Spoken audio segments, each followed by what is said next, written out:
Assalamualaikum warahmatullahi wabarakatuh. Alhamdulillah. Alhamdulillahi nahmaduhu wa nasta'inu wa nastaghfiruh wa na'udzu billahi min shururi anfusina wa min sayyiati a'malina. May yahdihillahu fala mudhillalah wa may yudlilhu fala hadiyalah. Asyhadu an la ilaha illallah wa asyhadu anna sayyidana Muhammadan abduhu wa rasuluh. Allahumma salli ala sayyidina Muhammadin wa ala ali sayyidina Muhammad. Qala Allah ta'ala fil Qur'anil azim. A'udzu billahi minasyaitonir rajim. Bismillahirrahmanirrahim. Wa itta'adzana rabbukum la in syakartum la'azidannakum wa la in kafartum inna 'adzabi lasyadid. Amma ba'du. Hadratal muhtaramin, para alim, para ulama, Bapak Ibu jamaah yang dirahmati Allah Subhanahu wa taala, dan Bapak Ibu panitia, saya terima kasih banyak sudah diberikan kesempatan untuk menyampaikan sedikit materi kultum pada hari ini.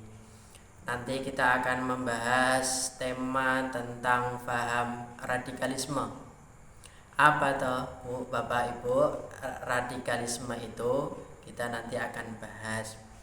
Nah, paham radikalisme, kenapa saya mengangkat tema itu? Karena di Indonesia ternyata ada beberapa organisasi yang sudah dilarang karena mereka mempunyai paham radikalisme. Di antaranya yang sudah dilarang itu PKI, Partai Komunis Indonesia, Jamaah Islamiyah, Hizbut Tahrir, ada juga FPI dan lain sebagainya, itu sudah dilarang karena dianggap membahayakan negara karena mereka mempunyai paham radikalisme.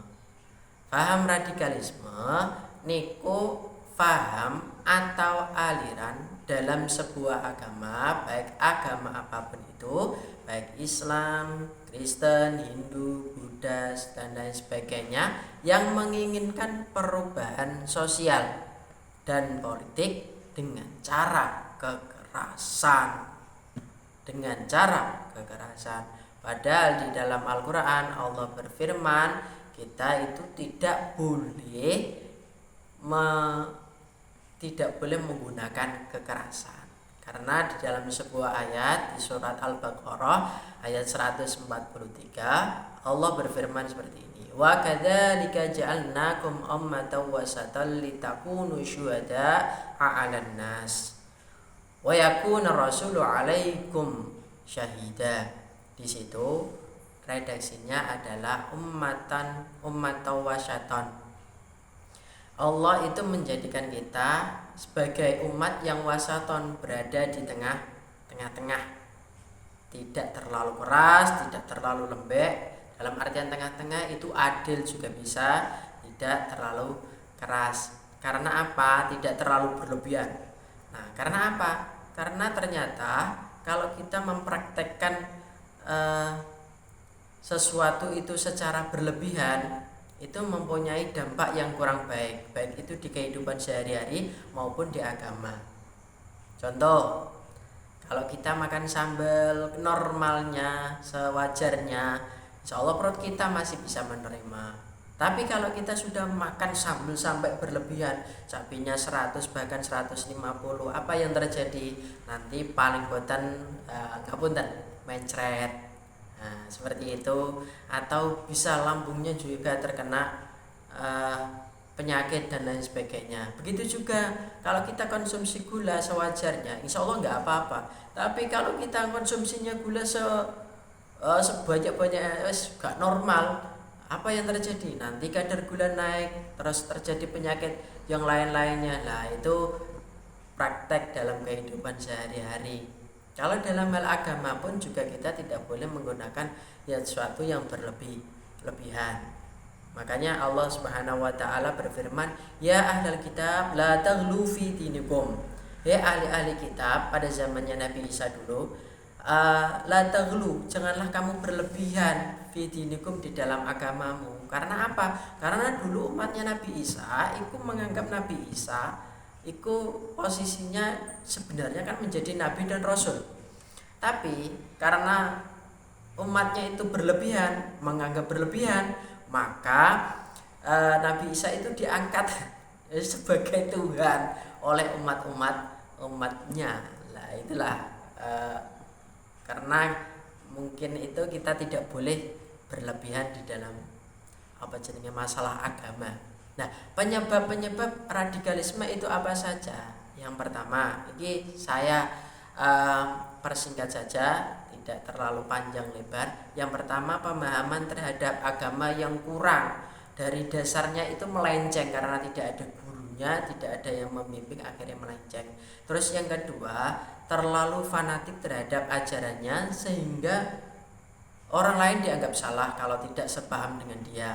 Terus yang ketiga, ini penanganan masalah dari pemerintah yang menurut dia itu kurang memuaskan, kurang dalam segi apapun. Nah, mungkin tiga ini yang saya sampaikan. Sebenarnya banyak sekali penyebabnya, tapi saya cuplik tiga saja. Dari tiga saja ini dampaknya luar biasa Bapak Ibu.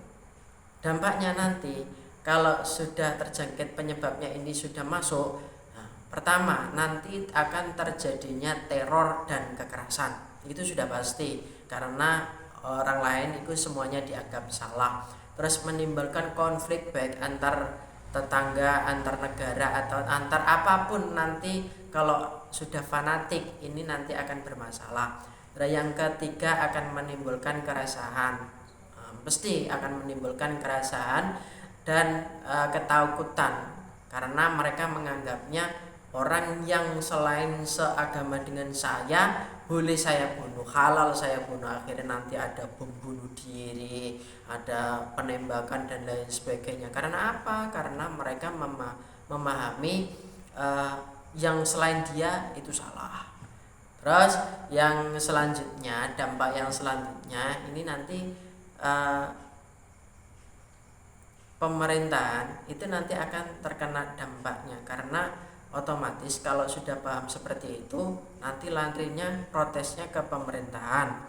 Nah, bisa-bisa menjadi mau membuat negara sendiri, misalkan membuat negara si B, si A dan lain sebagainya. Lah itulah dampak yang luar biasa kalau kita sampai terjangkit yang namanya paham radikalisme. Kesimpulannya Bapak Ibu, yang pertama kita harus meningkatkan ketakwaan, keimanan kita tentunya dengan belajar agama yang benar, ada pembimbingnya, jangan sampai salah tafsir. Terus yang kedua, meningkatkan rasa toleransi antar umat beragama, antar tetangga, antar negara, antar bangsa. Terus yang ketiga, menghilangkan rasa fanatik. Yang selanjutnya adalah menaati segala peraturan yang sudah berlaku di pemerintahan, khususnya di Indonesia.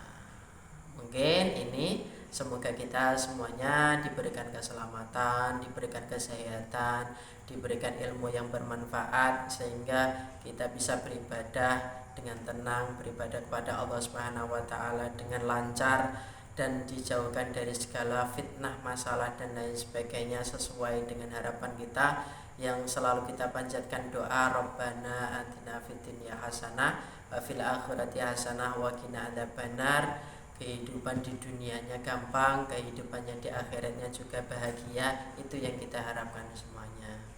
Mungkin cukup ini yang bisa saya sampaikan. Apabila ada kurangnya mohon dimaafkan. Billahi taufiq wal hidayah. Wassalamualaikum warahmatullahi wabarakatuh.